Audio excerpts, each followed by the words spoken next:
about healthy boundaries with people and having healthy relationships. The last one might sound bizarre to you, but boy, is it true. That is, we have healthy boundaries with God. And I remember when I first read this years ago, after having, I think at the time I was going through my PhD, and it never occurred to me. I never thought about it. Never thought about boundaries in God. Just never. And at first I thought, what in the world? And the more I read it, the more I read what they were reflecting on, it was good. And it really helped me, as we'll say here, we'll see more in a little bit, but it helped me in my prayer life. It helped me come to more closure that God can say no sometimes. Oh, that's got to help me. So anyway, healthy boundaries with God, we'll do that, and then we'll do a wrap-up. So we'll just jump right in, instead of review, and we'll just jump right in there. So on page 15, God is the source of all boundaries. Can you believe that? You say, of course he's God. It's this church, you have to say that. But not really. He's not the source of evil and so forth. But even within himself, a triune being, the persons of Father, Son, Spirit, they're not interchangeable or confused. There's limits there. And I like to think about that when I think about my own physical skin boundaries. As I said, we talk about when you're a baby and a child, you're supposed to learn there's a boundary. There's a separation between myself and the other people. And skin is the best way to demarcate where I end and you begin. That's what's supposed to happen. And when that is violated, it really, from the rest of your life, it can mess things up. But that's what's supposed to happen. Well, God is like that too. He has boundaries within himself, the Father, Son, and Spirit. And if you have questions about Trinity, we can talk about that too. But I also have a study on my YouTube channel on David Pendergrass. I think it's David Pendergrass Ministries. But I had a study on Trinity, which I'll probably do here at some point too. But God respects our boundaries, our responsibilities. And here's some examples of how God respects us and our boundaries. For example, God assumes that his role is different from our roles. That's a good example of boundaries. It's not my job, neither is your job. God assumes that we have work to do. God doesn't do it all. Now, he can inspire us. That is to say, he can give us advice. He can give us strength. He can give us wisdom. But he fully understands there's his job description and our job description, and they are not coterminous. They're not the same thing. They're not synonymous. They are not. And that's oftentimes very hard for average people. And I notice a lot with skeptics. I'm going for a long time here, and I won't. I'll nerd out for a second. There's a lot of confusion on that our moral responsibilities are the same as God's moral responsibilities, and that's simply not true. It's just not true. And simple analogies help us all the time. We think about what we do with other people's. Back to my original analogy of the whole class. My neighbors had a horse in a barn. I had my truck, and they said, "Why is my horse dirty?" I said, "What are you talking about?" That simple analogy, it works. That is, it's not my responsibility to take care of your horse. It's not your responsibility to take care of my truck. Well, those are different moral responsibilities. Well, it's like that with God and humans. God has moral responsibilities to stay true to his own word, his own promise, because he's issued a promise. But he's not responsible like I'm responsible. For example, I'm responsible for taking care of my truck. God's not responsible for taking care of my truck, no more than my neighbor is. I'm responsible for raising my children the best I can. You're not responsible for it, nor is God. There are different moral responsibilities depending on the situation and the relationship. And that's exactly how it works with God. There's no difference. He has a role, and we have a role, and they're not the same. Now, outside of rare miracles, we're to provide for the widows and orphans. That's exactly what James says. Right? He said, remember in James 1:27? True religion is this, the one where we take care of widows and orphans. We have a job to do, take care of the poor. We have the moral obligation that God has placed upon us. God is not morally responsible to make sure all people are not poor. We're morally responsible to make sure we're helping those who are poor.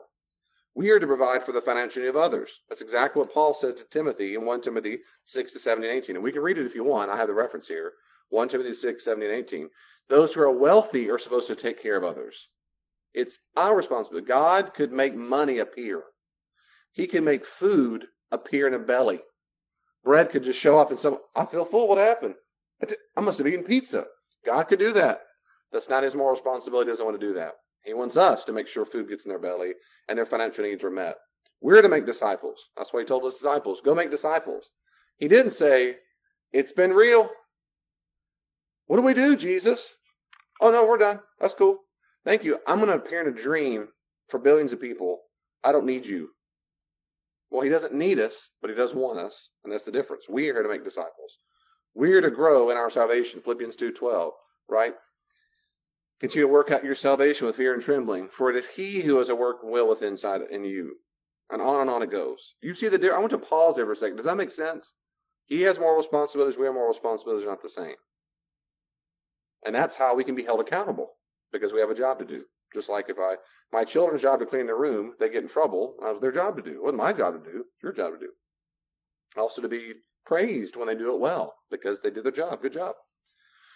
God, the second example, so one is God assumes we have different roles. Secondly, God allows us to feel our emotions even when we don't like what God is doing. That's good stuff to me. That's really good for me. This means that God allows us to be angry with him. You can read through the Psalms. I listed some Psalms here, like Psalm 39, 42 to 43, 88, 130, Job 13. There's tons of Psalms of lament. They're mad at God. They're sad about what he's not done, they thought he was going to do. They're sad because he's not answered a prayer the way they thought he was going to. And they're sad. They're upset. Do you understand that when we think of God the Father in the heavenly realms, he's okay with whatever strong emotion or weak emotion we have? He's just okay with that. He allows us to feel emotions. Every time we get mad at God, if you ever get mad at God, some people won't even admit it. No, I would never do that. I have too much faith. Well, that's good. I have got mad at God because, and I know I'm wrong. That is, my reasons are wrong, but I felt it right in the moment, which is he deserved it, or maybe he didn't do something I thought he was going to do, or someone got hurt I didn't want to get hurt, or maybe I was hurt and I didn't want to get hurt, and I get mad at him. Well, God doesn't zap me all of a sudden. I feel happy toward God. No, because you can't feel angry at God. He will disallow that. Or that he's Zeus with lightning bolts and he's going to punish me because I felt mad at him. No, he allows us to feel feelings. That almost sounds like what we've talked about the whole session, right? With us and other people. We're supposed to let people feel things. Because like a thermometer, thermostat on the wall, it's just the temperature. And so God lets us feel things toward him. He lets that. He says, no, you can feel that. You can feel it all you want. Your reasons for being upset are probably or they're going to be wrong, because I'm never wrong, but he lets us feel the feelings. I like that. The third thing is God respects our boundaries in this life. Now think about that, how many times in the ministry of Jesus, people left him. Remember in John chapter 6, Jesus says, unless you eat my flesh and drink my blood, you cannot be my disciple. And it says, you took off. It says that in John 6:66. That's a good verse to remember. 6:66. And it says, and everyone left because he says, because of this hard saying. And then he looks over the disciples and the apostles and says, what about you? You going to leave me too? And he says, we've left everything. Who else are we going to follow? Man, look around. They left him, and he let them do that. Mark 14:50. Jesus tells Big Peter, you're going to deny me 3 times. But he looks at all the other disciples and says, in fact, you all will abandon me. People give Pete a hard time. But poor Pete did the best job he just did. He failed. But what he said was, all the disciples will abandon me. And that's exactly what happened. It says, and verse 50, and they all fled. And he let them go. Jesus didn't run after him. No, wait, come back. I didn't mean to offend you. I didn't mean to hurt your feelings. No. He gave people permission to reject him. Including now. He does. People all over the globe can hear the gospel and go, I don't want anything to do with it. He told parables that spoke of God respecting people's boundaries, like the prodigal son, Luke 15:11, which, of course, the father represents God. And the son says, Father, I want all my inheritance all my portion of the inheritance right now. He takes that money, goes off to Vegas, spends it on booze and women. He's sitting there with the pigs, and he goes, man, the pigs eat better than I do. I know what? I'll go back home and ask God, hey, I got it all figured out. Okay, I'll just work for him, and he'll maybe give me a job, because maybe he'll be merciful, and he's planning his prayer life. He goes back, and the father just sees him, pulls up his pants. It's a shameful scene because he runs and grabs him a hug. You know this. You've heard the story before, right?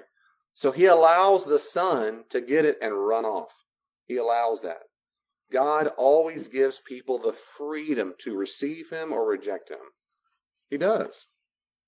You might say, well, what about the stories like the Apostle Paul or maybe Moses, but like Paul? Well, Paul had the freedom, always had the freedom to reject Jesus. If a miracle happened and God showed up all of a sudden, well, they didn't have the freedom not to see him in the moment. Right, like right now if he appeared. Right. I don't have the freedom, since I can see, without not seeing the camera, unless I close my eyes. My point is, that's just the way it is. God can appear all of a sudden, sure. That doesn't mean I've lost the capacity to accept or reject him. Even Paul had that. Everyone has that freedom. That's a boundary. He lets us say no to him. That's amazing. Now, having a child, 2 children, it's amazing to me to think that I could tell my own children. I mean, they have the ability to say no to me. They don't have to be around Dad at all. That made me very, very sad. I can imagine it from the perspective of God. A lot of people do that. The fourth thing is God will hold each person responsible. That is, he'll be a judge for what each person has done while on earth. Like it says in Romans, therefore each of us will give an account of himself to God. That is, God will not hold us responsible for what other people do on earth. He won't. At Judgment Day, he won't go, Jennifer, why did you let him do that? He won't. Well, what were you thinking and smoking when you let all your siblings do? Why didn't you stop them? You know what they were thinking? You know what they were feeling? Oh, actually, God, no, I didn't know all that because I'm not you. Well, forget it. Sometimes you knew, and you should have made them think differently. You should have made, no, it will not happen. What happened? Woo, that's good news. I got enough junk on my own plate. I don't need everyone else's plates. That's good news. But he will hold us responsible. Author of Hebrews 4:13, it is appointed for man to die once and to be judged afterward. We will be held responsible. That's a boundary issue. And last but not least, God respects our boundaries in the world to come. He will never, ever force us to love him. Ever. And that's what hell is. Hell is God respecting our boundaries forever if we reject him. That's what it is. Forever. He'll say, all right, that's what you want.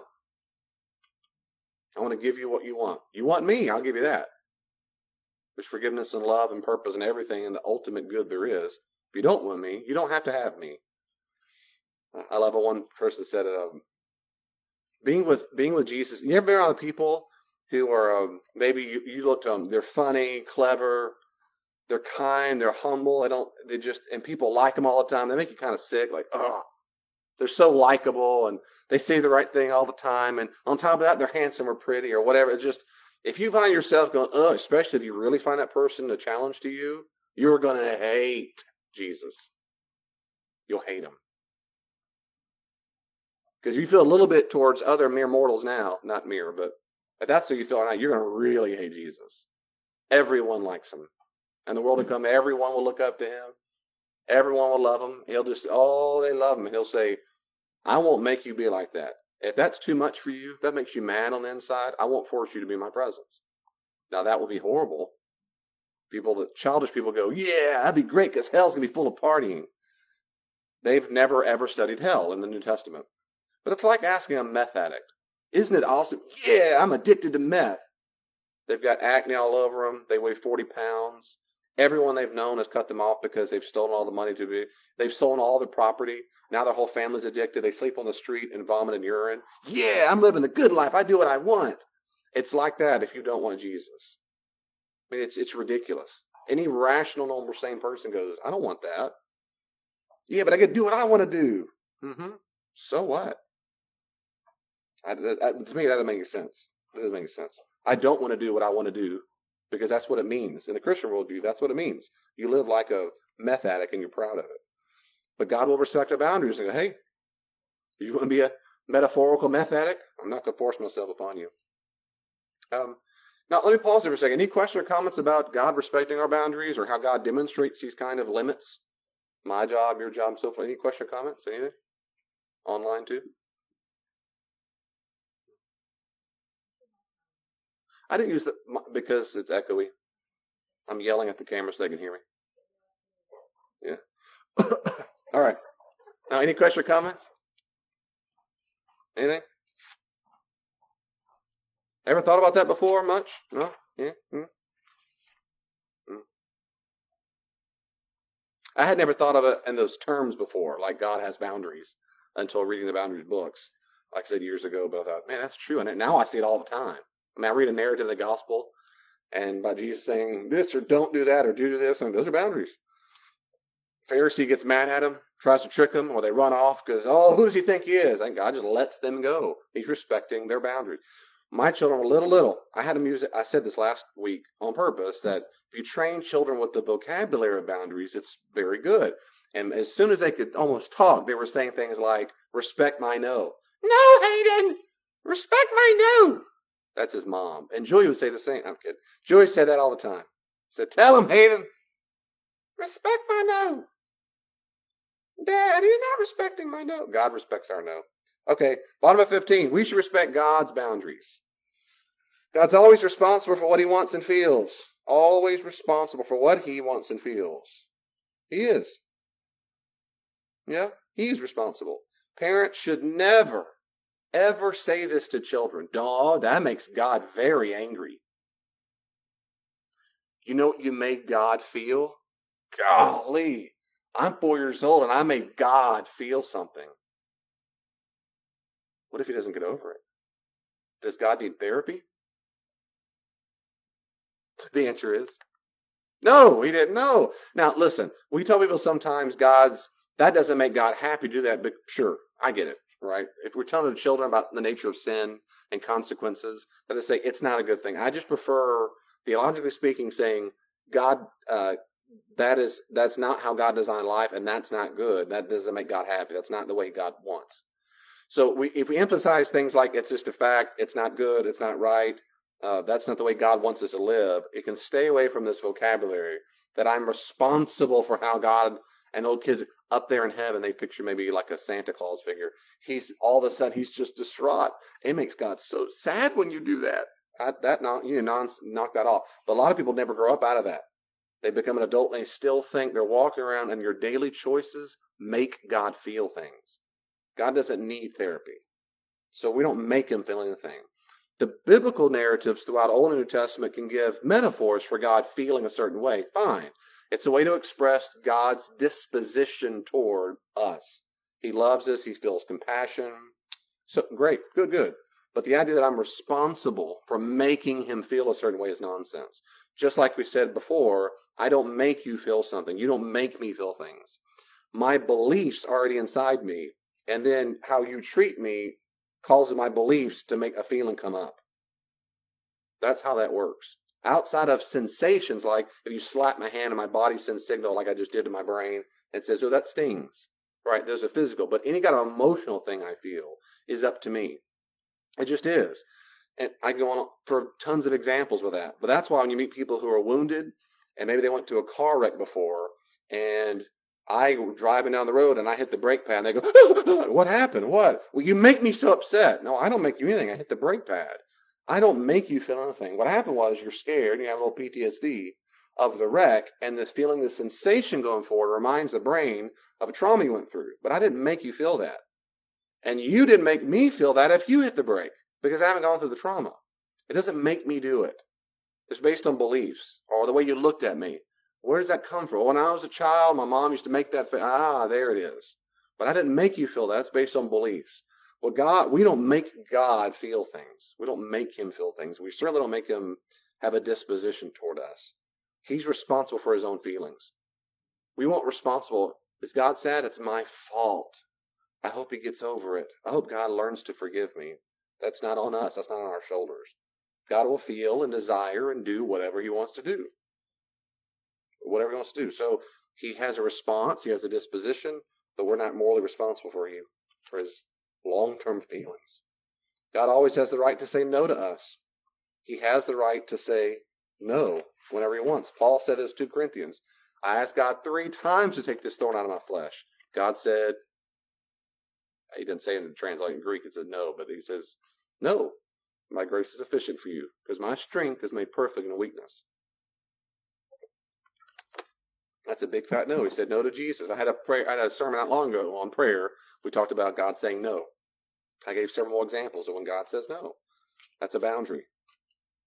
That's a boundary. That really helps me in life too, because I picture myself as a parent telling my children, and that didn't really. A lot of times, a lot of things in the Bible don't click well until you're a parent. Frankly, for a lot of people, and I was one of them. But it really clicks with me when I start having children. And I love them. I adore them. I would do anything at all that I thought was for their good. I would do anything that I thought was for their good, including saying no to them. And when I say no to them, even if they request it over and over and over, and I say no, it doesn't mean I cease to exist. It doesn't mean I turn into a villain. Even if they can't comprehend, even if their request to stop still causes them pain. When they were little babies and they got shots, immunizations, and it hurt their legs, and they had to cry for a little bit. Even though I took them to a place to get that, and I knew full well it would cause them pain. I still didn't cease to exist. I still didn't become a meanie head. Even if my daughter, who was, whatever months old, could have said, please don't do it. And I would have said, no, please let this cup pass from me. I don't want the shots. No, this is for your good. God has the ability to say no to us. And that helps remind me that he can still be good and say no, regardless if we understand it. When we try to force God to do something, we're not respecting his boundaries, right? Have you ever bartered with God? I mean, it's the classic movie scene. God, if you'll just get me out of this situation, I swear I'll go to church the rest of my life. I'll serve the poor in Thailand. No, Taiwan. I was at Thailand. No, you can ask God to change his mind. That is, God, please do it this certain way. Like in Luke 18, the woman comes and she knocks on the door in the parable and begs the neighbor to come out, please. And says, because you're importunate. That is, because you keep asking over and over. Okay, sure, fine, you can do that. You can find that. But it's not okay to do something immoral, risky, unwise to test him. And in my opinion, there's a whole spectrum, particularly in Pentecostal tradition and some black church traditions, where they'll really say, you're not really having faith unless you're doing something so far and risky, God's got to come and rescue you all of a sudden. That's, as a blanket statement, that's nerve-wracking. I'd say it's bad theology as a blanket statement. We're not going to force God to show his hand. You're not having faith until you make God show. That just sounds like you're trying to manipulate God. And that's not biblical. That's bad theology to manipulate him. But we don't want to try to do anything. God, if you'll scratch I'll scratch your back if you scratch mine. Look, I'll do all this stuff for you. I talked about that a long time ago in a sermon. That's what the ancient Greeks and Romans did. So when Jesus says, don't be like the Gentiles or the pagans, the heathens, who throw up empty phrases. They heap up huge empty phrases and on and on. They got to say the right thing like it's a magical incantation. Don't do that. Your Heavenly Father knows exactly what you need. Instead, pray like this. And then he tells that what we call the model prayer. You don't try to manipulate God with fancy words, fancy expressions, praying in the King James Version. Heavenly Fathereth in heaveneth, we loveth thee. I mean, no one talks that way. They didn't talk that way when they even did the King James Version. No one talked that way. Everyone knows if you're English literature, that was high literature for the time. Nobody even spoke that way. But people today pray like that. And a lot of times, if we're not careful, we're doing that because we're trying to get God to do something for us. Because surely God is impressed by my piety and he loveth that the way I say it. And that's silly. That's bad theology. It means you have a misunderstanding of who God is if you think he's got to do something for you because you did something for him. That's not how it works. It's just not how it works. I've had family members sometimes who do their clothes for me, my clothes, just be sweet. And they might say so later on down the road, if they want me to do something, I can't take them somewhere where I say, I'm sorry, I know. And all those clothes I did for you, I mean, I have looked at people as soon as they say it, I look at them and say, thank you so much for letting me know that's why you did it. Please don't ever do that for me again. Ever. Do you understand? And I'll wait for an answer. I don't care how awkward it is. I wait. Oh, I didn't mean that. You sure you didn't? Oh, no, I was just kidding. Didn't sound like you're kidding. But I'm going to be very clear. Please don't ever do anything for me if you're doing it with strings attached. That's not how I give gifts. That's not how I want to receive them. That's how it is with God. This is so amazing to me.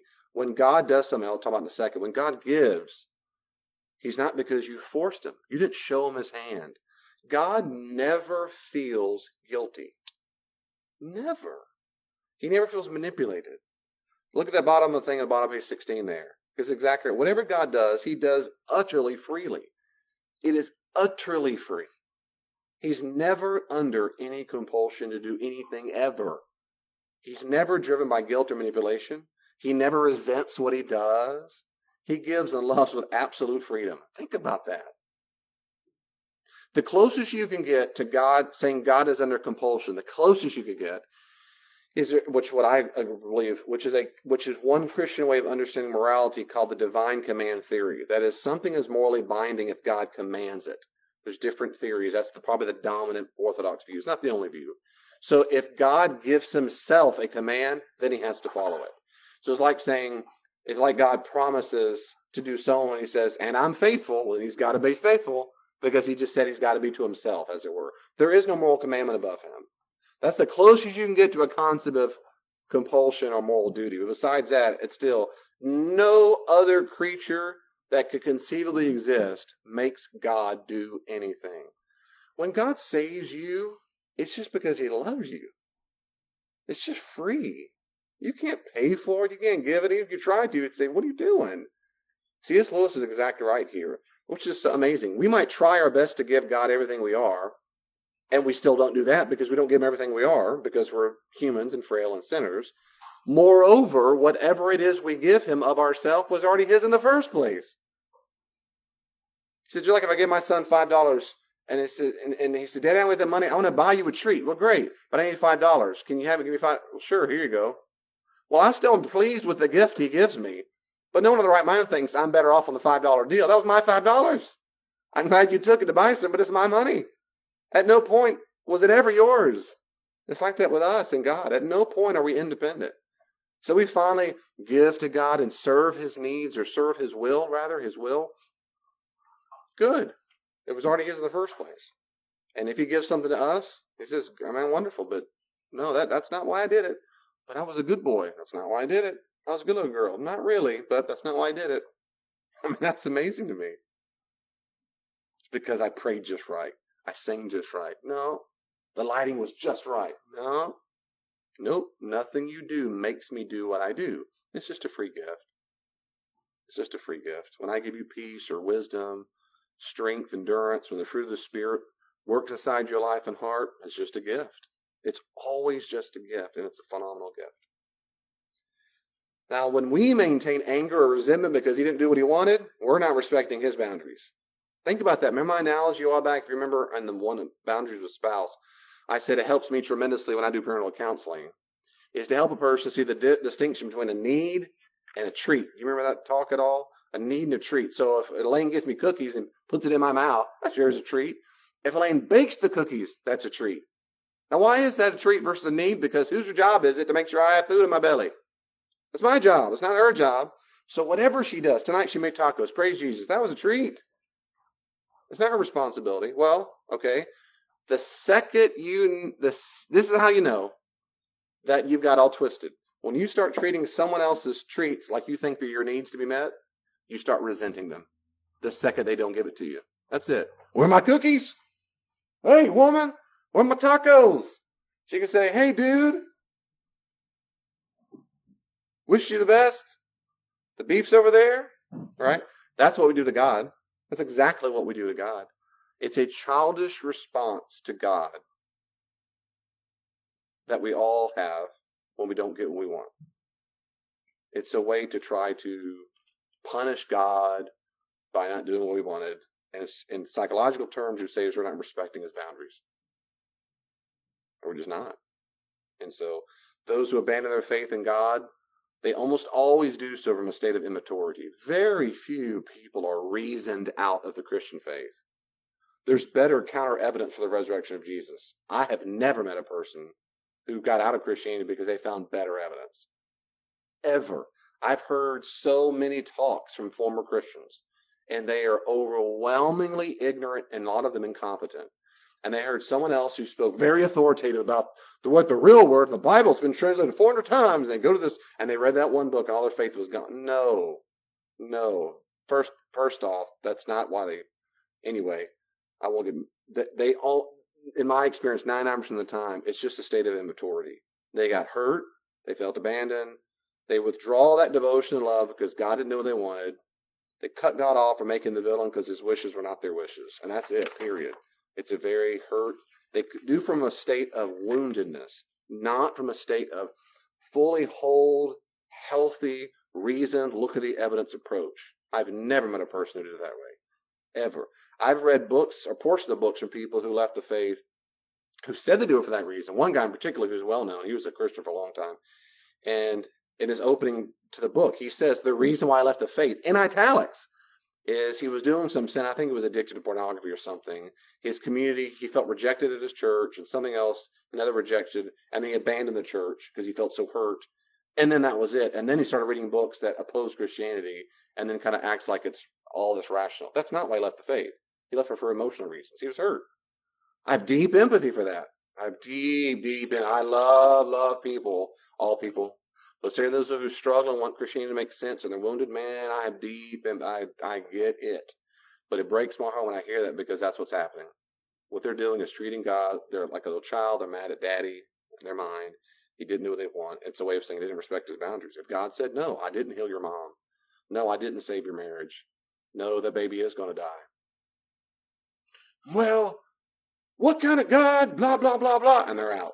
Or usually it's a slow fade because that hurts so much they leave. I've met people, I've gone for a long time just as pastor. I mean, people a lot of times now as pastor, they treat me like a priest. They don't know the difference between a priest and a pastor because I'm not Catholic. Priests hear the confessions, right?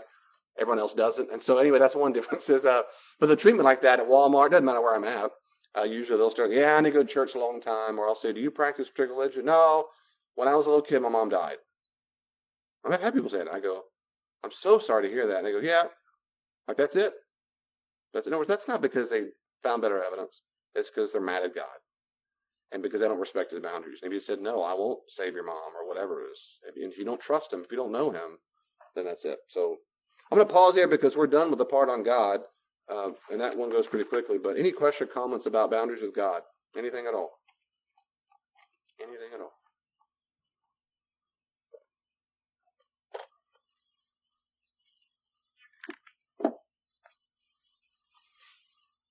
Elaine, can you think of anything I need to cover?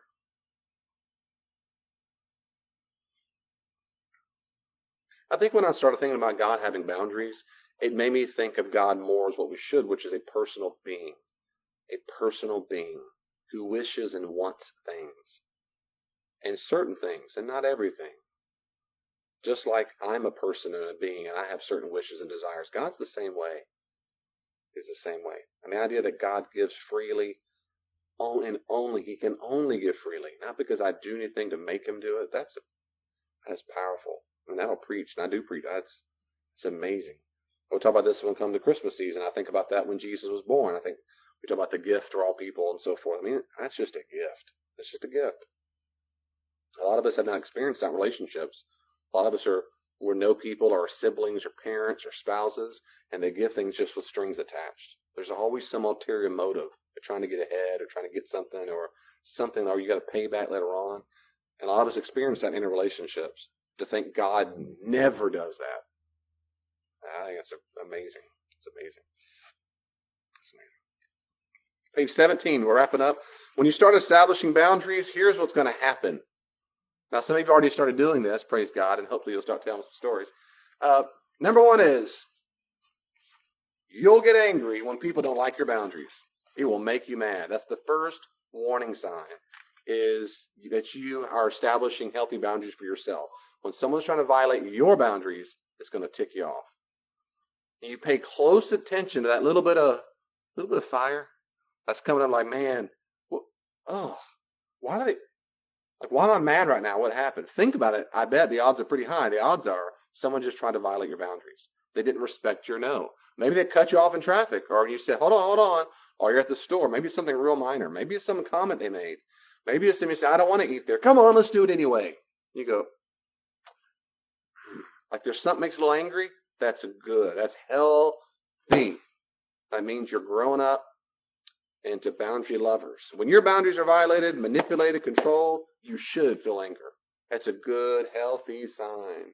And you'll find out those boundary buster people, first you'll get kind of mad, and it's good. And you'll start embracing that, and you'll go, I know. But then also, you will find yourself making quick decisions on the fly because you'll start getting really good, if this is new to you, you'll get real good at saying, that's what's going on. And you'll find yourself retracting emotionally. You won't be mean, hateful, hopefully, and unchristian. You'll be loving and joyful yourself. You just find yourself, okay, you're that kind of person. You're going to try to violate my boundaries over and over. So before you set your first boundary, ask yourself, do I have permission to feel angry when I'm controlled by others? Do you give yourself permission? Do you give yourself permission to feel mad when someone else is trying to control you? Am I aware when I'm being violated? Can I hear my early warning signal? Can you? Really? Yes or no? Yeah? Good. Have you given yourself permission to feel angry? Kind of, sort of? Yeah?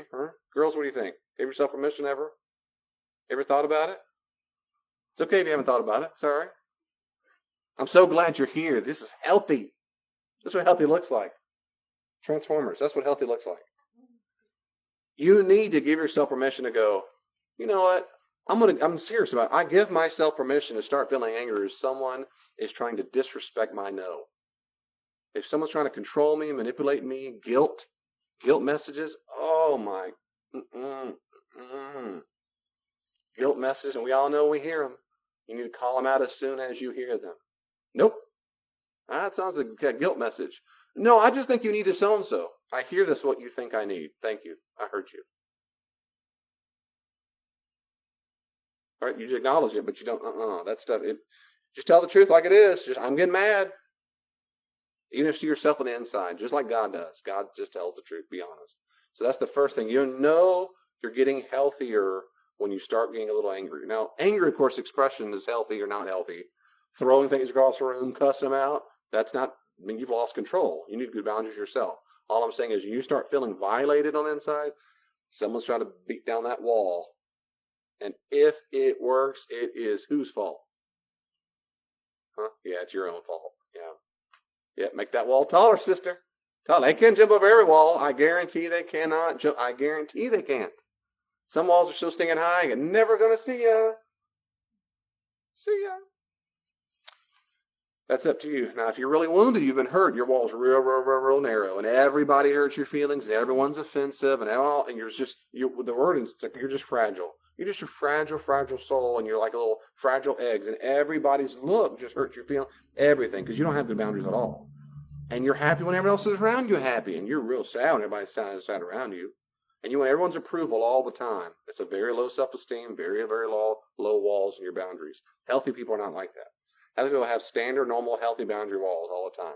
They're joyful. And I'll talk about that more in a second. I'll go there in a second. Number two, a good sign you're getting healthy is you're going to love other people who like boundaries.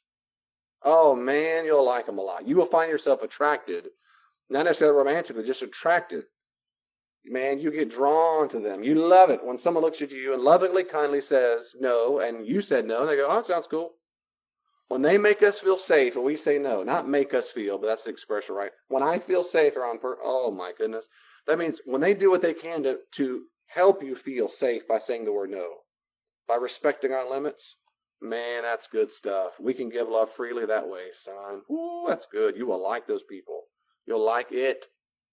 Hey, I want to go to the mall. Sounds good. Hey, what do you need? Chick-fil-A? Not really. Okay, what do you want? How about Taco Bell? Sounds good. It worked. I said not really, and they didn't go, what?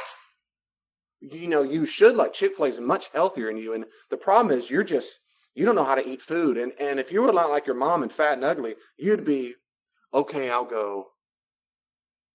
I get kind of mad. I didn't want to eat Chick-fil-A. And she made me there. Why do you say no? Because she'd have been so mad. You see, that's exactly what happens all the time. Is your fault for saying, I'll go. I don't want to ruffle the waters. All that nonsense we say. I don't want to rock the boat. All these expressions means you're insecure and you don't have good boundaries. You're not healthy. So when you're on a friend or any person who says, you go, no, thank you. I mean, kindly, right? No doesn't mean no and give them the bird. It just means, no, thank you. I don't want to. Sounds good. What would you like to do? Hey, you want to watch that movie? Nah. What about this one? Sounds good. Man, you will find yourself, you just feel safe to say that word. It's so good. Ooh. If you're weak at boundaries, hearing someone say no seems hateful or rude. It does to everybody who's weak at them. Oh, that sounds so mean. No is a bad word. It's a cuss word. But as you mature, those same people will be viewed as honest, caring, refreshing people. I don't love it when people disagree all the time with me. But what I like about them and what I reframe it as, I like the fact that they have a self and they're saying, no, I think I like it a different way. I, as a human being, like when people say those things gently, as they say in the New Testament, right? Just to speak gently. But the fact they have a self and see it differently, I like that. It feels safer around them. And I like it when they respect me for having a self and having a different view. So you can still be kind and loving, but if you're not mature and healthy yet, you'll hear the word no or no thank you or I don't like that or I don't prefer that. Those sound like bad words because now we just disagree and I'm responsible and disagreement is bad, right? Because I got to make sure you feel good all the time and that's unhealthy. Unhealthy, right? It's not my horse. But you'll get angry when they violate yours and you're going to find yourself wanting to hang out with boundary lovers. You'll find yourself, you'll like it and you'll be one. 3, you'll need to join a safe group. If you're really new to boundaries, you need to find a good little safe group. Sometimes, literally, we do small groups. I've done, therapy groups, people just to help them. But you do need other people. You need other ones. You need help. They can practice with you. They can, it's just it's good. It's just a good way to do it. You find even one other person. If we don't have, like right here at this church so far, we don't have a support group for boundaryless people. We could do that if we needed it. A true Christian community can only be formed within this kind of family: safe, honest, mature, respectful, giving love freely, and so forth. Imagine an environment where everyone respected everyone's no, and they still loved each other. They gave freely. They spoke gently and kindly and respectfully to each other. They go, that's fine. You don't like that? That's fine. Good. What would you like? I must say here, of all the leadership, of all the lay leadership places I've ever served, the lay leadership, this is the best I've ever served at lay leadership. Because we absolutely can disagree, and they do it in a completely loving way. Now, I'm mean, but they're very, very sweet. I'm kidding. I'm not. But I mean it. So they say, no, I don't. What do you think about that? Do you think it's a good idea? No, not really. Here's why. Okay, what do you think? I don't know. Maybe you're able to say the words no in kind ways, and the relationship's not at stake. No one's mad. It's great. I mean, I'm telling you. When you've been in toxic, horrible hell, you experience like fresh water to drink. It's like this. And some of you might need just at least one person to help practice this baby. I told you before, my best guy friend, Jeff, he's a little better at boundaries. He's better at boundaries. I think you'd say that. He used to not be at all. And I used to deliberately, because he was so introverted, he doesn't like doing anything in public, ever. And then I would say, hey, Jeff, when I was pastor of the church at the time, I said, hey, will you pray this Sunday at church? And you go, man, let me think about it. And no, Jeff, I need to know right now. What do you think? You want to pray Sunday? Now, I know he's not going to do it, and I really want to do it anyway. But I want to hear the word, and he knows I want to say the word. I said, are you trying to tell me something, Jeff? I don't know, David. I don't know, David. And of course, we laugh. I go, are you trying to say no? I guess, say it, Jeff. Say the words. That's safe. That's a test. And I'm being a little ornery, but it's also a test. That's what friends do. We ornery. Because he's safe. It's okay to say no to me. It's not going to hurt my feelings. I have to say it all the time with people at church. All the time. I learned that years ago. I have to start every single conversation, every single request I ever give. It's okay to say no to me. Our relationship is not at stake. I will not get angry. I will not hold a grudge. Here's what I'm thinking. What do you think? Can you do it or not? And if there's slight, they go, well, so no? No? That's it. Help him. No? Is it no? It's okay if it's no. Just tell me now. I'm safe. And then they see, I did say no. Yeah, David didn't act like a weirdo afterward. He's just a consistent weirdo. Number 4, you'll better understand what you value and defend it better. It's true. When you get around healthy people, it helps you redefine what you value. You get to understand, I do value that. I value honesty. Honesty makes me angry when someone lies to me. I feel like I've been violated. And the more than know what you really value, you'll protect it, man. You're going to work hard to protect it. I found out in my life, my old age, no, I was younger, I value my time a lot. And so I don't want to waste it. So like, hey, let's hang out at 2:00. Dude shows up at 3. I don't like that. I made plans to be available at 2. Now I'm not talking about like 2:01, I'm ticked, but this is ridiculous. So I work hard to make sure. So if I know a person that kind of chronically late, because that's all, we talked about this earlier, that's a boundary problem. Well, then I will address it. Dude, I love you, brother. But if you, let me know, does it help you to say, let's meet at 1:45? Because you're consistently 10 minutes late. Well, tell me, because I don't want to, or the movie. We'll drive separately, that's fine, but I don't want to be late to the movies. And I don't like being, if they're ever open the movie theater again, I don't like being late to movies. Will, you'll not know. I'm not ornery about it. I'm just saying in general.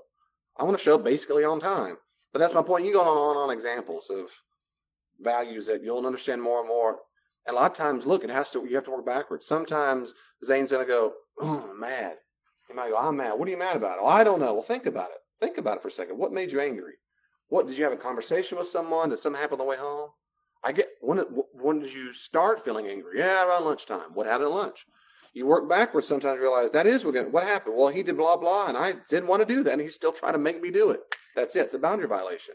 You felt angry because someone was trying to violate your boundaries because you value X, Y, Z, right? Sometimes you have to work backwards into it.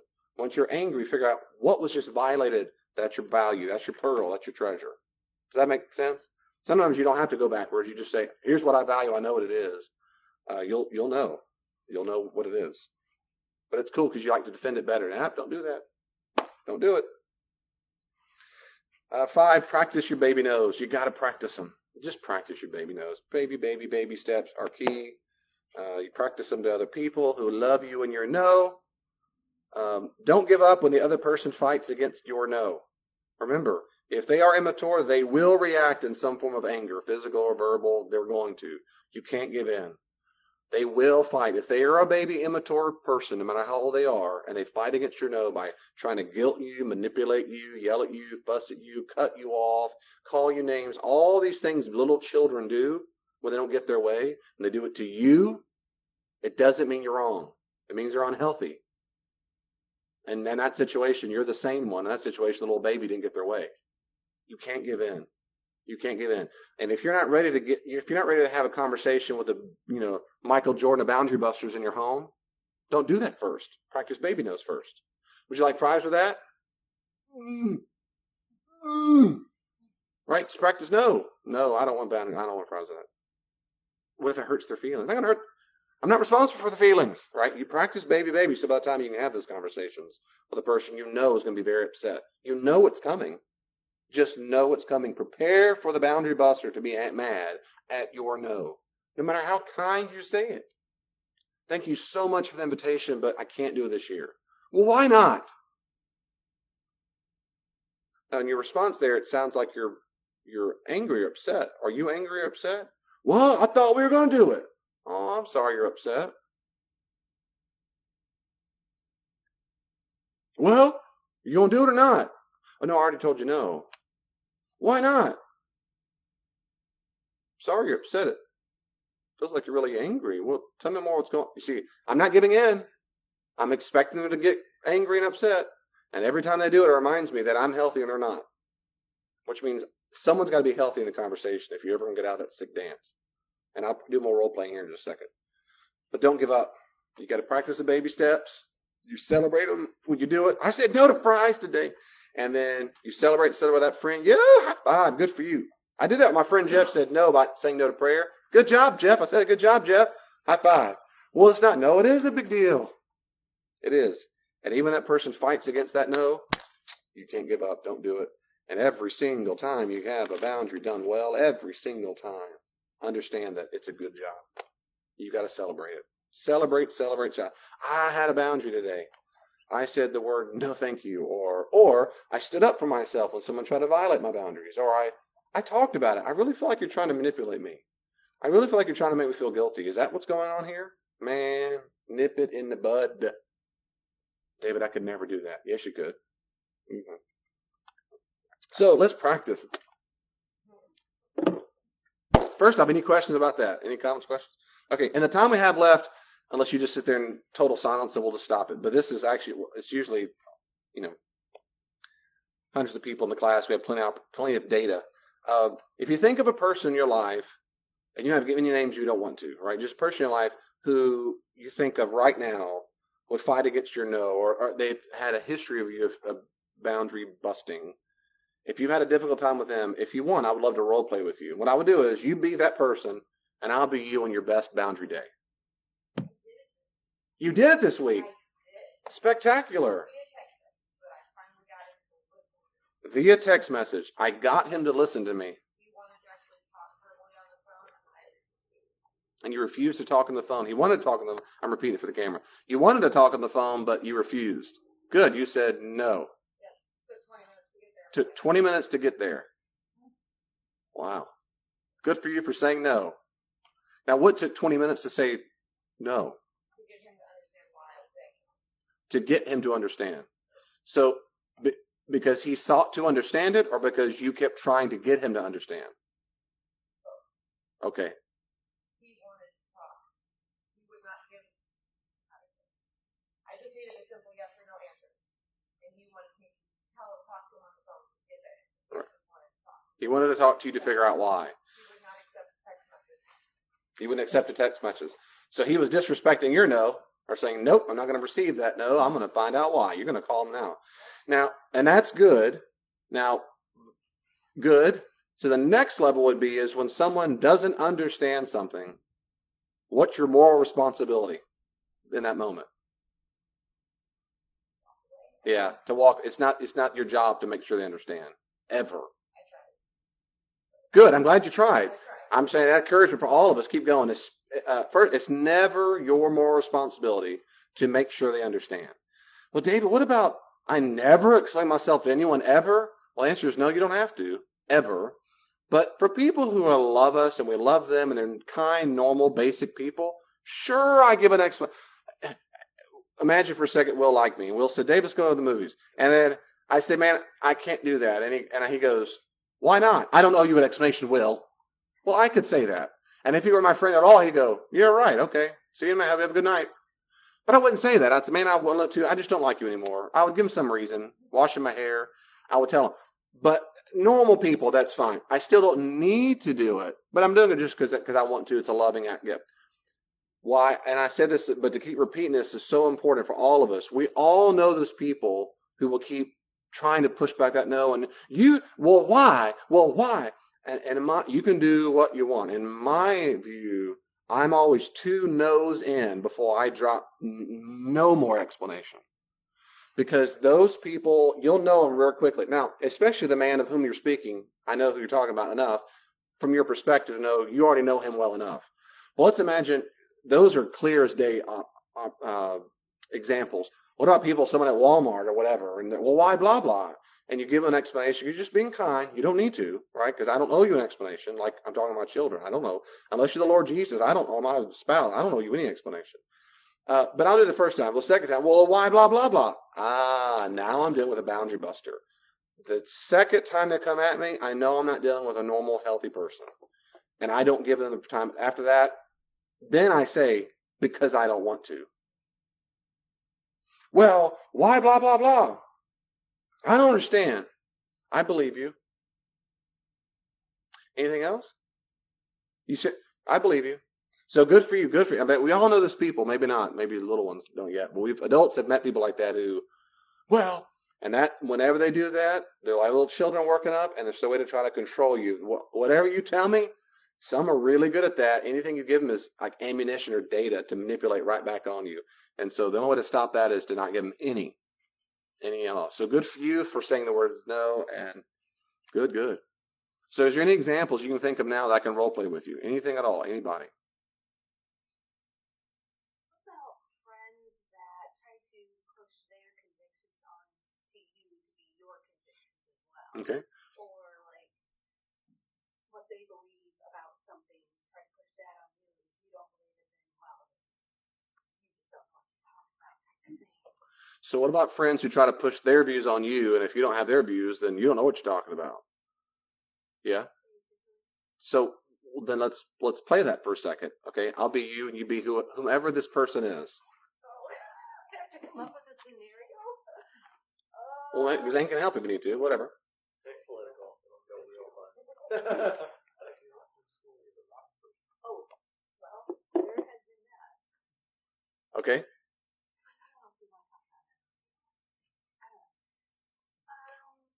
Okay, let's just go real simple one. I think we're gonna go ride those go-karts, girl. Oh my goodness. Okay, so I think you're gonna ride go-karts, girls. You're saying.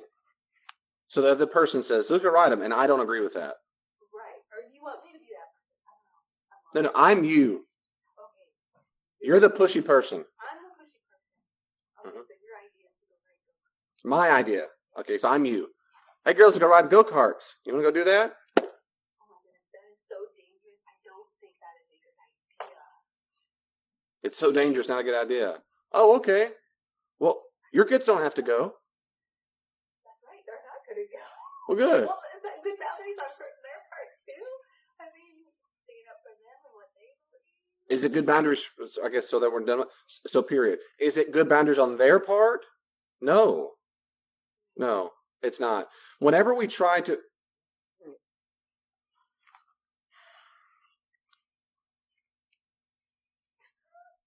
whenever we try to make someone change their behavior, whenever that happens, like I've said before, whenever the verb is in the imperatival mood, shouldn't, stop, don't, we're a critical parent, speaking down to a person as a child. So when someone says, as we all know this, when someone says, I would never do that because that's so dangerous, what they're not, in that moment, what they're not doing is stating how something is dangerous. What they're doing is really doing, what are they trying to do? Well, they're giving a different message, an ulterior message. The first message is, I think that's dangerous. What they're trying to do is condemn your behavior and your beliefs about the go-karts or whatever it is, right? So that you'll stop. Don't do that. But it's a kinder way of telling you what to do. The people who are not so kind will look at you and go, don't do that. That's very dangerous. They add the extra, don't do that. But normal people, normal polite companies don't do that. They don't go that far, but they're still trying to tell you what to do. That's bad boundaries. God didn't put them on this planet to make sure that you do what they, because they're not your parent-child. They're not literally a parent-child. It's not the appropriate thing to do. From their perspective, they might say, yeah, but it is dangerous, and I'm trying to save them and help them. Then I would say, so if that's really what you're trying to do, your motivations are pure. That's good. That's good. Fine. So now we just disagree on, might say, the science. Are they dangerous enough to warrant not doing it right now? We disagree. If you're trying to convince me otherwise, you have the right, and I have a self, you have absolutely all the right to have an opinion about that. I have a right to have an opinion too. So at the end of this, we just simply disagree, then we simply disagree. If you cannot simply disagree, your next step is to probably call the police to make sure they come and make sure I don't do it, right? You're going to up the ante to another authority source because your persuasion didn't work. Now I need to be stopped by an authority above me. So if someone says, I think shooting this gun in my head is not going to hurt me at all. I think it will. I think it's very dangerous. I wouldn't do that. Well, that's your opinion. It is my opinion. It's based on fact. 100% of the time when someone gets shot in the head, it's bad. They don't all die, but it's going to be very dangerous. You probably die. I wouldn't do that at all. Now, I don't know we disagree. Well, we disagree on the facts. We do. Are you going to stop putting the gun in your head? No. I'm calling the police. We'll see if they disagree with me. And if they disagree with me and I was wrong this whole time, hey, well, I say I learned something. I learned tonight that shooting yourself in the head was not that big a deal anyway. But I bet I'm not wrong. Right, that's appropriate. I am trying to stop the behavior. I'm being a critical parent, telling them to don't do it because I'm convinced for the right reasons. So, Dave, you're violating their boundaries. Now, I'm trying to persuade them of something I'm convinced is right. But so in that sense, there you go. That's exactly what they can do. But my analogy, I think, works perfectly, which is the person with the gun can still say, I still am going to do it. You can try to persuade me, and my answer is no. Please show up. I can still say, no, I'll do what I want. The answer is, that's right. They can do what they want. And my attempt to persuade is, no matter how good it is I'm still trying to get you to change your mind. I am. And those instances, it's easier, it seems to me, to be empathetic to people who are trying to change their mind. They're convinced that I'm in danger. It helps me reframe and say, I think if I'm giving the benefit of the doubt, they think they're helping me. They think they're helping me by telling me what to do. And we just disagree on, I guess, the conclusion, or we disagree on what's at risk here. But after, again, the second time or so, I'm saying, no, I'm going to ride the go-karts or whatever. I'm riding. Well, you shouldn't. Okay, we do disagree.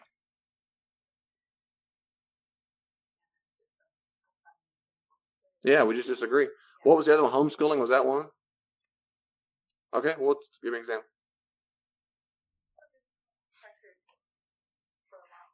Okay. Pressure to do it. Okay.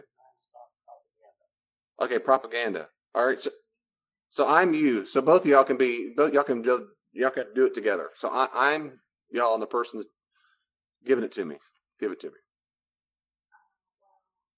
Just all the benefits of homeschooling and it's the difference. I don't know how to. I'm not good at role playing, but it's okay. So they're giving all the benefits of homeschooling. They're you don't have to follow anybody's schedule. Your time is, you can find noon we're done, and right. All right. So no one's schedule. It's up to you. Power's in your hand. At school, you don't know what your kids are doing. Yeah, that's right. They get so exposed. They're exposed to all them centers. You're right. Right. And people do that with health stuff, the health shake, this or that. whatever they're convinced it's good for them. And so that's right. So in that sense, if a person is just telling you what they think about something, there's nothing at all violating a boundary. You're having a conversation about, um, that's just no different from saying, I found it the other day that's really good to eat vegetables. I mean, or eat more protein than there's sugar. That's true. That's good. Yeah, that's great. Well, man, it's so good. Or this Gatorade stuff, it really made me feel replenished. You ought to try it. Homeschooling's the same kind of, for a lot of people, same thing. You really ought to try it. You really, because it's working out so well for us. I care about you. I want you to try something that works out well for you too. Maybe it will. So, I mean, on the benefit of the doubt, they're being kind because they're trying to see something good for you. It's something trying to serve you. Did you know that it was so positive for your family and that studies have demonstrated?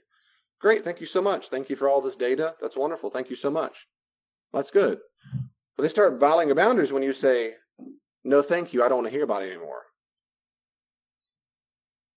You need to listen. You need to listen to me because you don't understand the benefit. Your kids around sinners, oh, they're going to turn out like a bunch of crazy libs and they're going to, okay, thank you, but I've already said no.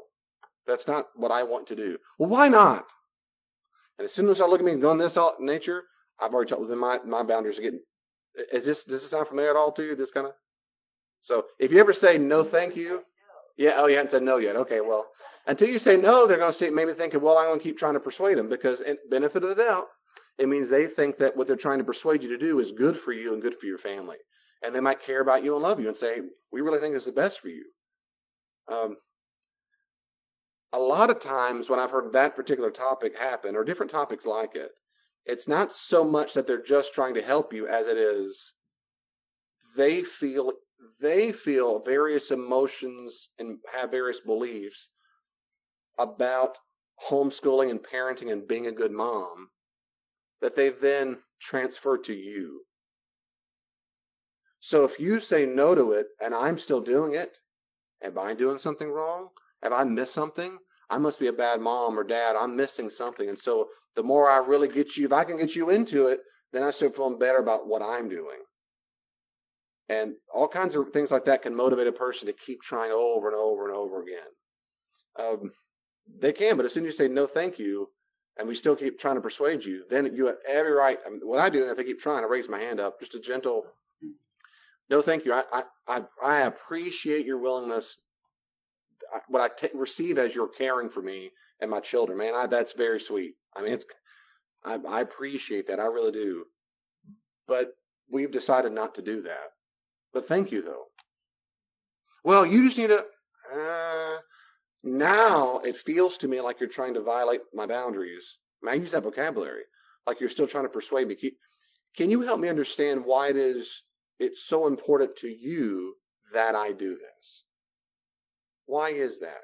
Because I've already said no, thank you, and you're still going at what's going on? And I go more. That's the counseling role, which is you seem anxious, you seem something. So tell me what is it about you that's trying so hard to get me to do this? They might just say, because it just changed my life. I mean, I've met people like that. Changed my life. All of a sudden, my quality time, my kids, and good. Oh, praise. And if it's just pure motives, like they're just thinking of the joy. I mean, it's anything as Christianity. People go on and on and on about their pagan neighbor, their Jewish aunt, or their atheist cousin, or whatever. You got to know Jesus every time they see him. I don't want to do that. I don't want to hear the gospel anymore. There people do that. I don't want to hear it. But oh my goodness, he changed my life. He did change your life. But you're coming across as the nag, the manipulative nag. Are you not scared of hell? Are you not? That's just manipulation. That's just guilt messages. And guilt message is not the gospel. I never found anywhere in the New Testament where the apostles walk around talking about, are you not scared of hell? It never happens that way. And so there are times I respect people's no. I pray for them. I respect them. But if someone keeps going after over and over and they ask me, why do you do that? You see, the motivations can be pure. So I ask the person, that's if they are pure. If they're not pure, if it's more like, well, I just really want to get my kids out of that. You go, oh, so you wanted to get see, now it's talking about them. And that's part of that pressure. Well, I'm glad you did it for you then. Then you got what you needed, right? I mean, aren't you happy about that? Well, yeah, but there's no but. I mean, good for you. Good for you. I'm glad you rescued them from that liberal school or whatever. I mean, I've heard this, that's good, but it's not what I want to do.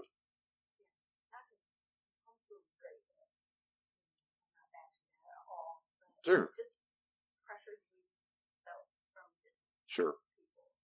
Yeah. That's a boundary.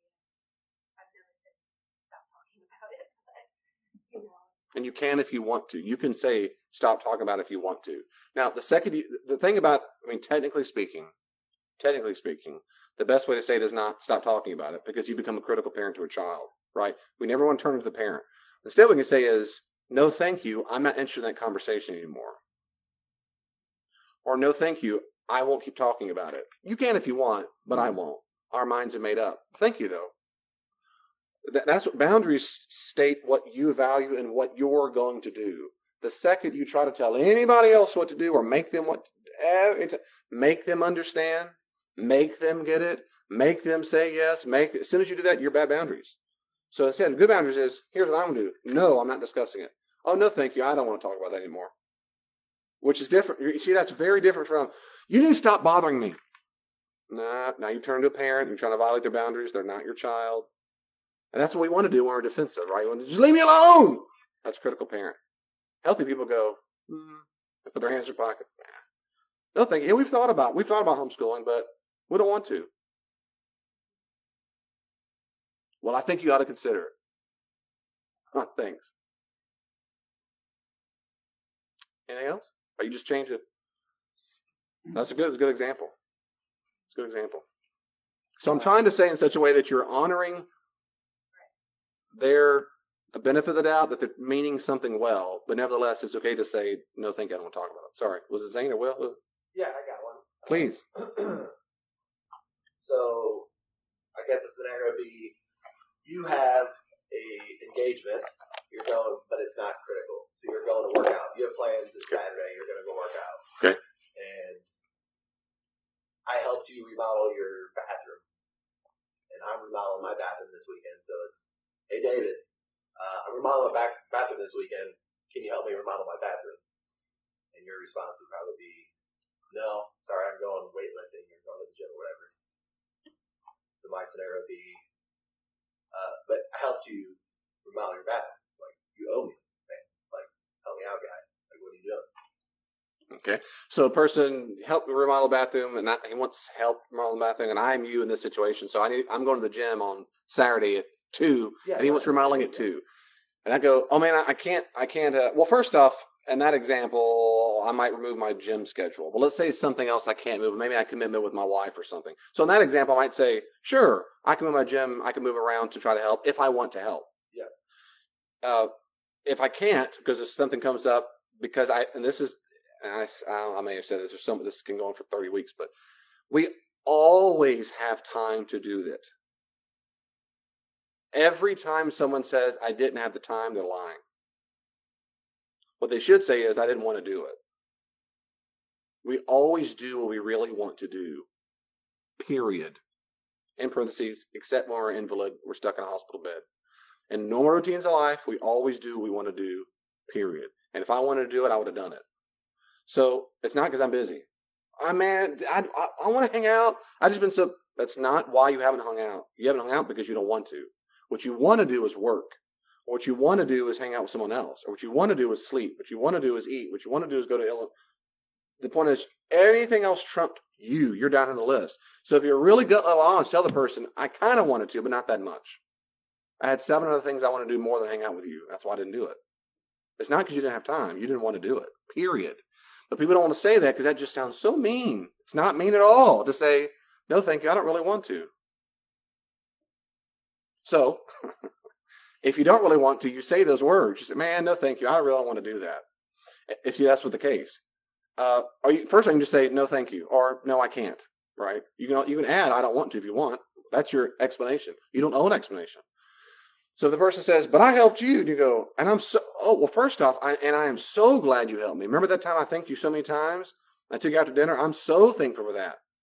But now that you say that, it makes it sound as if you did it so that I would do something for you. Is that why you did it?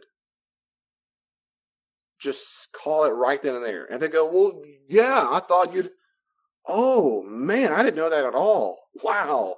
Seriously, had I known that, I would have never accepted your help. I don't ever accept help when people want to scratch back or strings attached. I never do that. And so I wish you'd have told me that beforehand, because that might have saved you, I don't know, maybe this state now that you're in, because I would never accept help if you wanted something in return. When I give things, I only give it freely. I don't do anything with expect anything back. I didn't know that about you. That's good to know. It's pretty savage. In a good way. I'm just saying. It is. That's exactly the way. I can imagine saying that. That's as real. But I'm kind. I've not said anything mean or unchristian. Yeah. It's very important. I've said nothing mean, unloving. I've said I didn't know that was a fact of the universe. Yeah. That in you was the belief that I do things to have people do it for me in return. I didn't know you didn't like spiders. I didn't know you liked pizza. I didn't know you did things to get strings back attached. I didn't know. Man, I wish I'd have known you not like pizza. I would invite you out to a pizza place. Man, I wish you'd known you give stuff to give in return. I would never ask for your help. It's just, you have just enlightened me. That's not mean. Yeah. That's not mean at all. It's a very loving thing. I said it kindly. I didn't judge them. I didn't condemn them. I didn't say, you should never have done that. I would never treat people that way if I were you. No, I'm not their parent. I'm not the Lord Jesus. It's my going, I had no idea. Man, had I known that, whew. That's it. Yeah. There's nothing else. I mean, that's the answer. Well, it's not just because of that. I just thought, I mean, that's what people do, man. Nice people. They just, if you help them, they help you back. And you go, oh, okay. So you think if someone's nice, they have to pay back when you do it. That's what I hear you saying. Make sure you understand.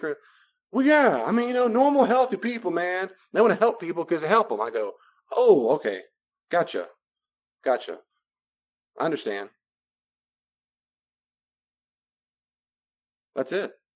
Because all they're doing is stating what they believe. Yeah. That's it. And you've heard them, so I hear you saying that when someone's nice, they do that. Yeah, gotcha. I understand. I understand what you believe. That's it. There's nothing else to say or do. You said no.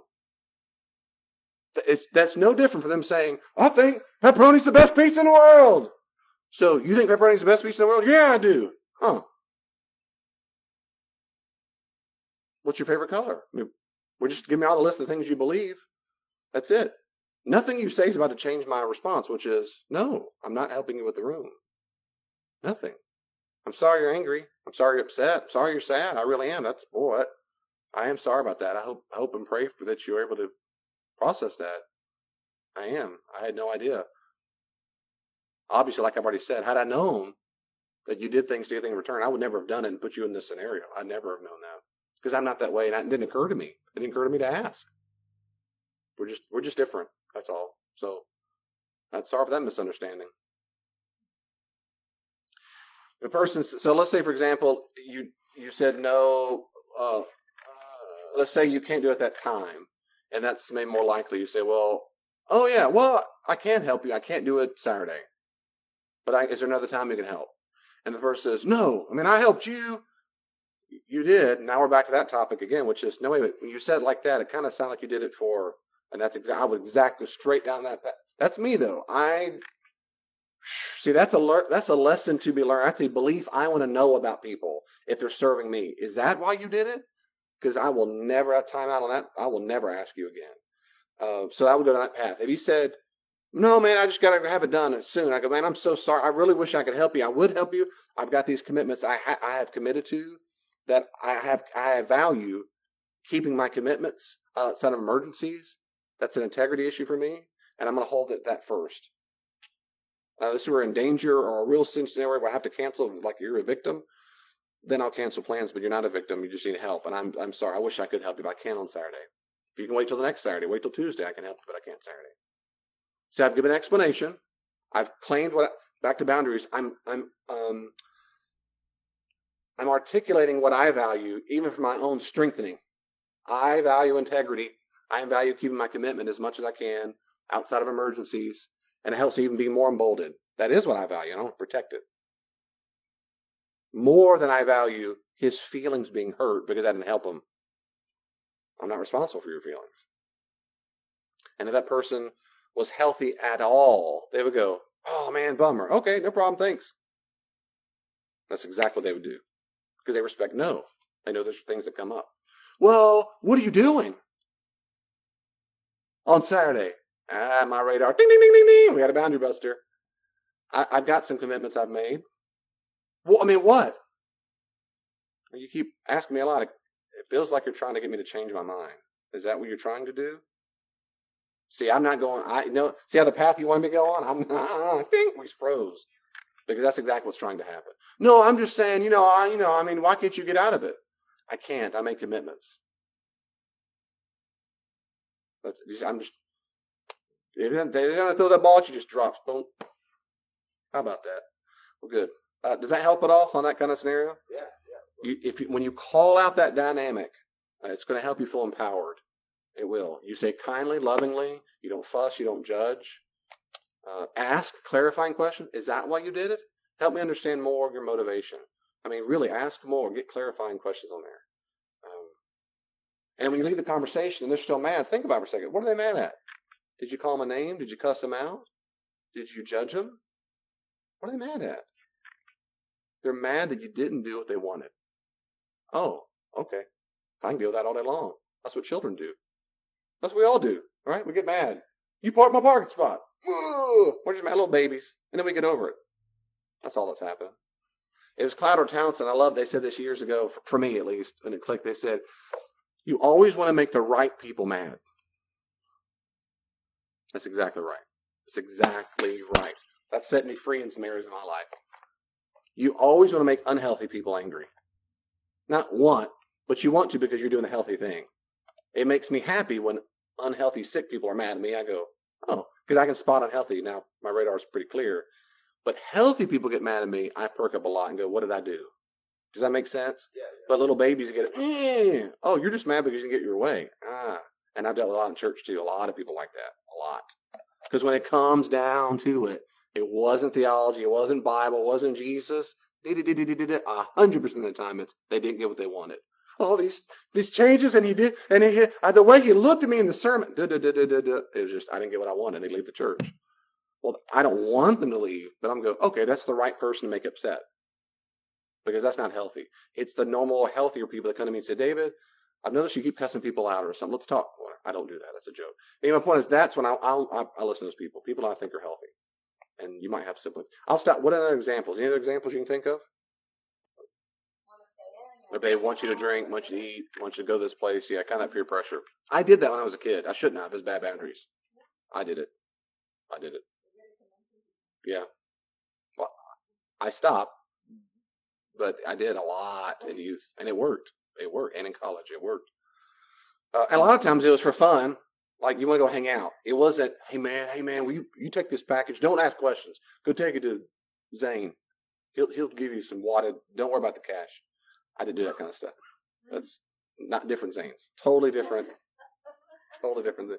But yeah, no, I did. I shouldn't have done it. It was boundary. I did it, and I feel badly about that. I've told people that I've seen from high school at times. I've told people sometimes how, yeah, I shouldn't have. I mean, I have, I guess. Yeah, but yeah, I don't know. Yeah, peer pressure. Just want to say a little bit more about that, but that's something I had to practice because not growing up, not having really permission to say no. I mean, we're taught as kids. Yeah. A lot of kids were taught. They're not so much now, but like your parents say do it, you do it. And I think it's a little bit of a different scenario, but for example, I'm tonight. I said, hey Julie, you want to help me bake this pie? She goes, no. And I'm kind of like, whoa. But I asked her, do you want to help? And she said no. She told me the truth. Now, had I said I need you to help, and she said no, that might be a different conversation. But it can be off-putting a little bit when you tell your kids that.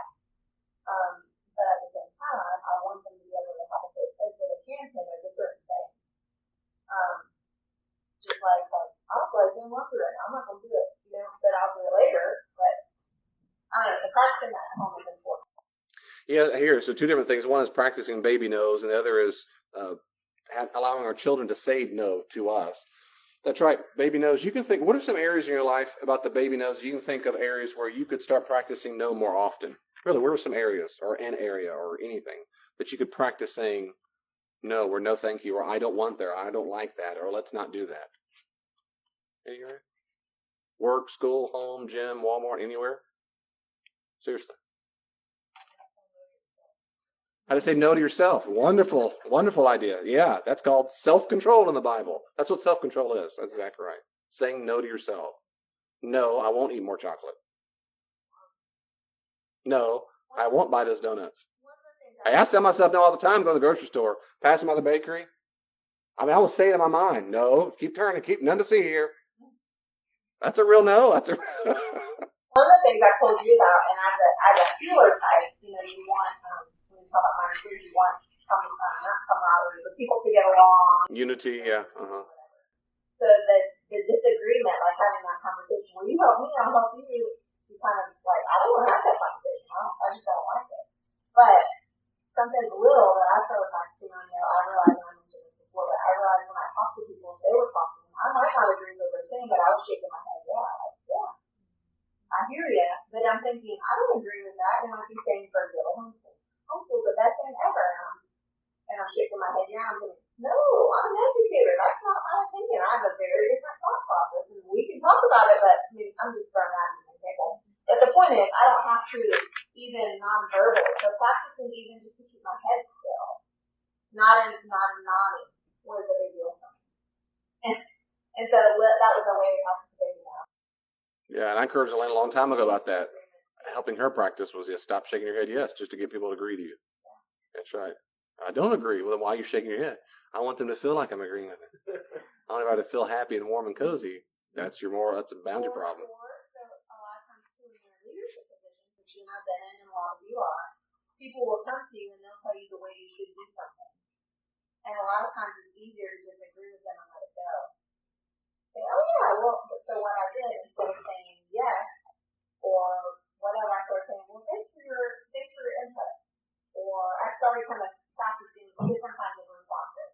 Yeah. It didn't have to be that I agree with it, or even like I'll get back with you because that put more pressure on me. It was more of a boundary of like, thanks for that.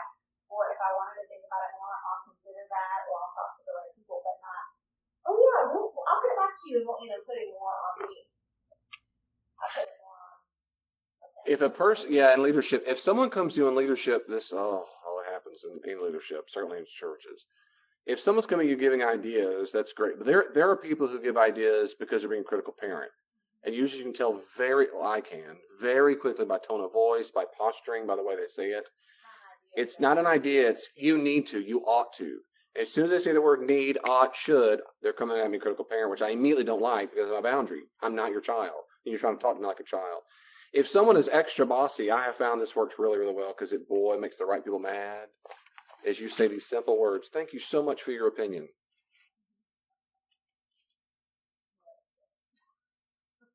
That's it.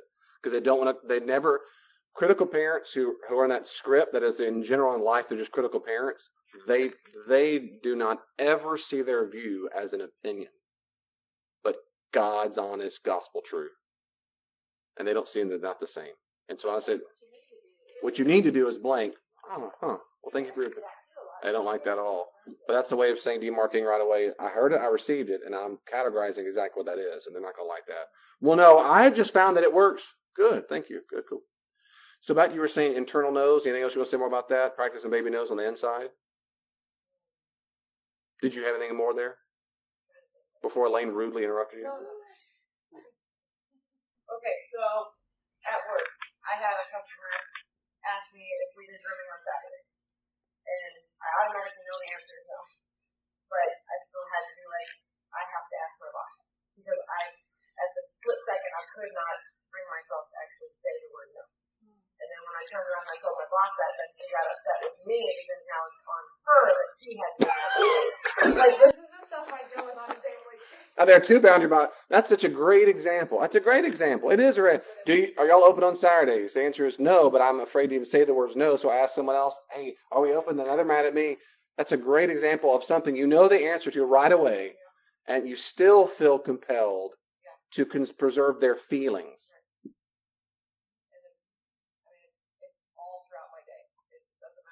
What a wonderful practicing baby knows for you. That's a great opportunity. Like a pacifier. That is such a great example. That's a great, and look, that's a great one maybe to articulate, like we talk about role playing. What would I say there versus, no, we're not. We are open first thing on Monday morning.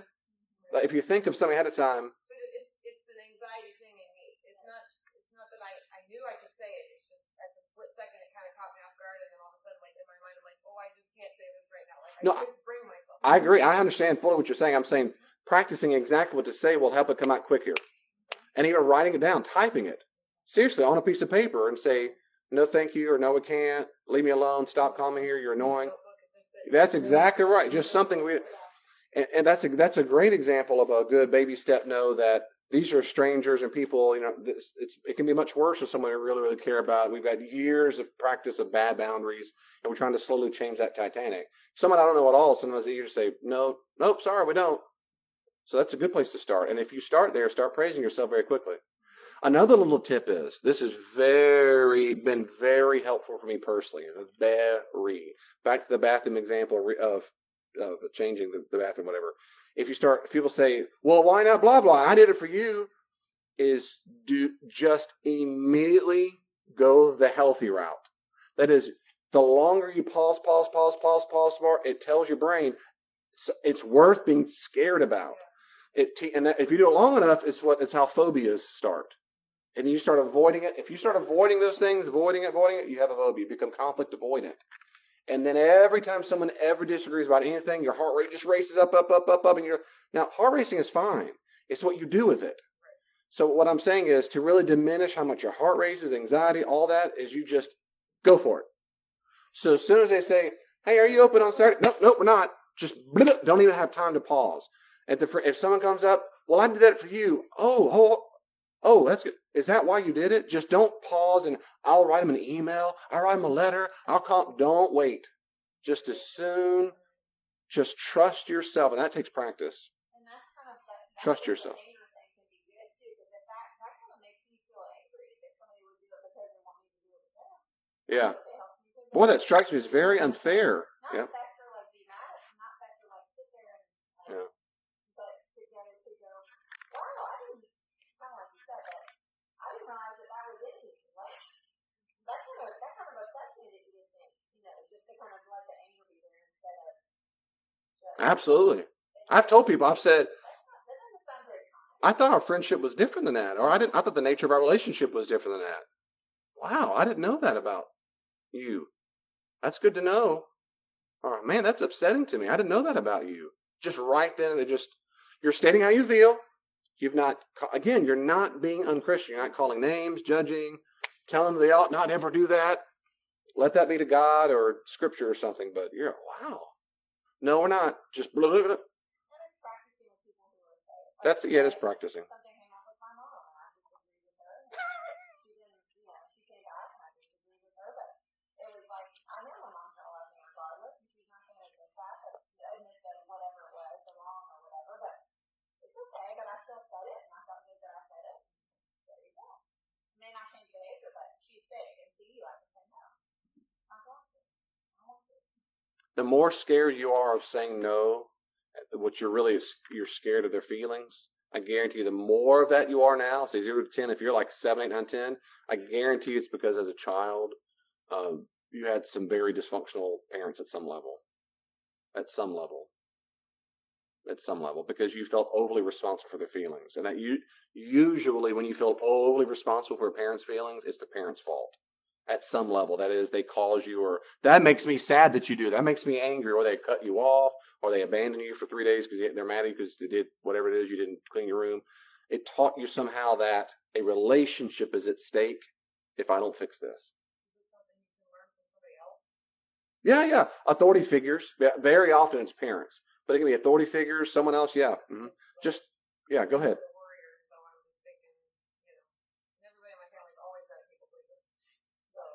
There you go. Everyone in your family a people pleaser. That means and that's just called. Yeah, we call that learned behavior. That's what that is. So the learned behavior label matters for a lot of people. It matters to me, not in judgment, but in therapy. That is, a learned behavior is different from a character disorder. They're different things. Learned behaviors can be disabused. You can unlearn them. They're disabused. Absolutely. Character disorders are something you manage, and it's chronic for the rest of your entire life. You need meds and therapy and whatever, and you can manage it. Learned behavior might be that route, meds and learn whatever. But oftentimes you go, oh, I don't do that anymore. and a lot of times people can get more solution or healing faster than someone. Doesn't mean either one is just messed up for life, but that's, yeah. Whenever someone says, "Oh, my whole family's warriors, my whole family's," you go, "Oh, they probably learn behavior." Now, you might have some other psychological thing, some root that causes that, maybe. But if I were a therapist, I'd go, the odds are the highest probability, if I were a bet man, it's probably a learned behavior. Now, some people do pass on genetically some kind of anxiety disorders, right? Generalized anxiety disorder is probably the most common one out there. But many people in America suffer from anxiety disorders. So you say, "Mom, well, my mom and grandma, they're all anxious." Well, it might be learned behavior. It might be also they pass down to you less dopamine or whatever it is, right? Whatever it is. But so much, when you say a whole family and what we call systems therapy, when these different family dynamics are placed, they ingrain in us. I mean, we see the world that way, right? That's how the world works. You're supposed to worry. You're supposed to gossip. Or you're supposed to whatever it is, or be a people pleaser, or never say the word no, or, Yeah, and you can unlearn all that. Woo, praise God. Babies and stuff, and we'll talk more about that maybe some other time if you want, I know because of time. But any other question or comments about this? Anything at all? Any other example or role play? Nothing? Girls, did you get all this? Good stuff. Boom. Did y'all watch any of this before? Have you had any conversations about it? No, so this is just it. Just a cold shower. Jumped right in there. Oh, good for you. Good for you. Good. Well, listen, I just encourage you one more time. You really can say the baby knows. You can practice. You're worth it. It's okay and a good thing to love yourself. It's a good thing to love yourself. It just is. Jesus said, right, love your neighbor as you love yourself. It's a good thing. And we love ourselves. We show we love ourselves when we take care of what we value. And we do not allow other people to violate what we value. We value our character, our thoughts, our feelings, our attitudes, our beliefs, all these. They're ours. They're ours. And I love myself. And I want to take care of all that's in me. And I love you enough to not try to take care of all of your stuff, because that would stunt your growth. I want you to take care of your own property. I want to take care of my own. There'll be times when I come along as support for you and you can support for me. But when we do that, healthy people do that freely. And they never feel morally responsible. Because why? It's just a treat. Just a treat to encourage you. It's a treat for you to encourage me. But I am responsible for all this. That's what healthy boundaries is all about. Taking care of me, you take care of you. And then if we're healthy people growing up, we'll help each other. We'll help each other. It's good. It's a loving, wonderful relationship. And people will give things freely. They help you out, help you move and fix that bathroom just because they want to give a gift. That's it. They just want to help. They don't expect anything in return. They're not mad at you if you don't help them. Just want to love a person. That's love. So we have boundaries in ourselves, with other people, everybody. So in that case, I'll stick on afterwards. If you have any questions, let me say prayer for close it out. Lord Jesus and Father, Son, and Spirit, thank you for having good boundaries yourself. God, I confess, and maybe others do as well, confess that it's just not always fun to hear no from you. We want yes from you at all times, like you're some cosmic genie. And that's just awful. It's horrible. Nevertheless, there are times that's what we want. We want you to do what we want. Especially, well, I think especially, when we think it's for the right thing or the good thing, and we think so-and-so should be healed, or we should get that job.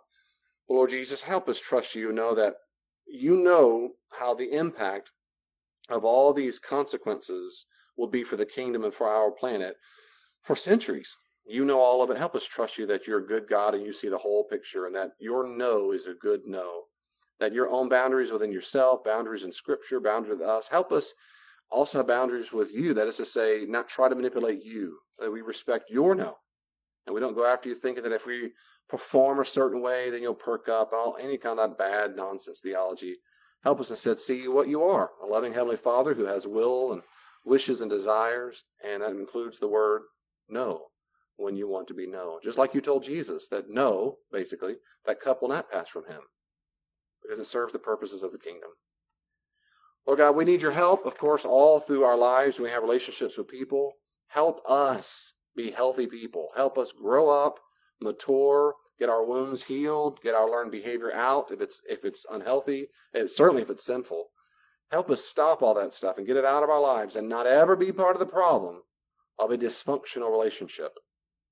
Lord Jesus, we know, you know perfectly, there are people in our lives right now who are dysfunctional and they're toxic, and they've not gone through healthy boundaries before and these kind of classes, and they're more immature.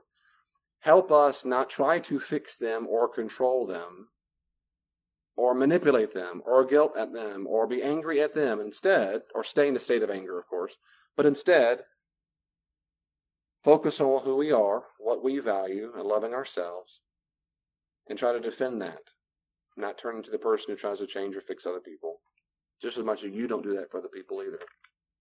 We need your help for that. Need your help in the baby knows, need your help in the big knows, whatever it might be, that we act kindly and lovingly, really as gently and loving as we can, and still have a self that you love. And for all these things, of course, the glory of Jesus, we pray. Amen.